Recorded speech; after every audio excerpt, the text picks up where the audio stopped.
Qui ont circulé depuis vendredi de la semaine dernière, disant que Bunia et Litouri allaient être envahis, attaqués par je ne sais quelle armée étrangère.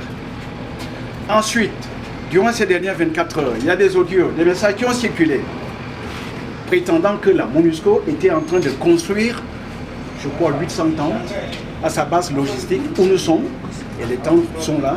Nous avons bien fait de vous inviter ici.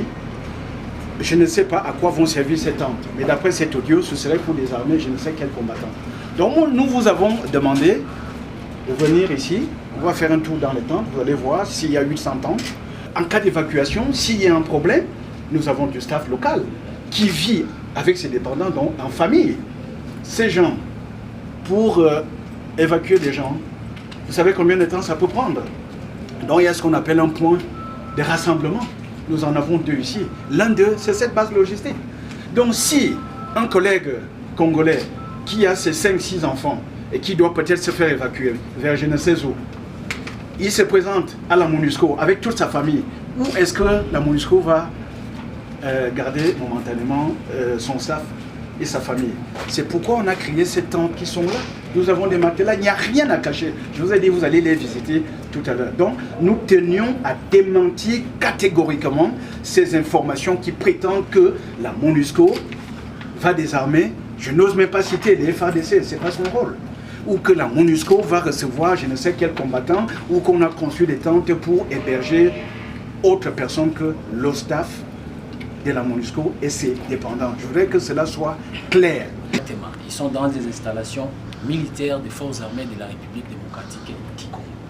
Et leur entrée a été accompagnée par nos hommes. C'est-à-dire, il y a eu le commandant 32e région militaire, le général Tambouka Yobin, il y a eu également le commandant secteur opérationnel d'Ituri, le général-major Nyembo Abdallah et les conseillers du cabinet du gouverneur. Ils ont amené des Bogor jusqu'ici et jusque là où ils se sont installés. De la même manière, moi-même j'étais à Boga. Cette question me pousse à dire que tout ce qui s'était dit que l'armée UPDF viendra attaquer les forces armées. Il n'y a aucun accord dans ces sens. Mais la présence des militaires UPDF ici s'inscrit dans un cadre purement opérationnel, des opérations conjointes entre FARDC et l'UPDF.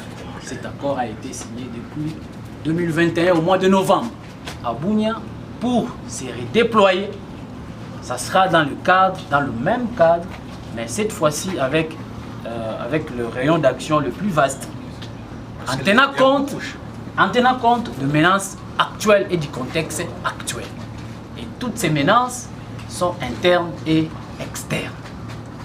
Mais ils sont venus travailler à côté des forces armées, comme toujours, pour la sécurisation de personnes et de leurs biens et protéger toute la population sans aucune distinction. Deuxième question. Les intox, vous avez compris que c'est les intox. Je ne peux ou ne pas répondre à cette question. Parce que la première, on disait, beaucoup ont relayé que le gouverneur avait déjà quitté la ville. Le lendemain, on a vu le gouverneur au travail. La fois passée, on a dit encore, le lieutenant Jules Ngongo était déjà parti. Je vais partir où? Et après 24 heures, Jules Ngongo est là. Vous pouvez toucher. Comme Jésus-Christ disait à ses disciples. Je suis là. Tout ça, ce sont des intox. Il faut connaître l'objectif de l'intox. C'est pour créer la psychose, la peur. Et quand il y a la peur, l'ennemi profite. Quand il y a la psychose, l'ennemi profite. Oh, banasema. Banasema nini. Nani njo anasema. C'est toujours comme ça. Et la guerre de la 4e génération dont je vous fais part, il faut lire, c'est une guerre qui se passe dans la tête. On veut gagner déjà cette guerre dans la tête des Ituriens. Et l'effondrement, ils veulent bien fondre la pensée iturienne, la force iturienne qui est dans l'unité, à faire quoi? À nous diviser pour que l'ennemi trouve le chemin à suivre. Donc soyez assurés, moi je ne peux pas contrôler le mouvement de tous les militaires. comment contrôler les mouvements de tous les militaires.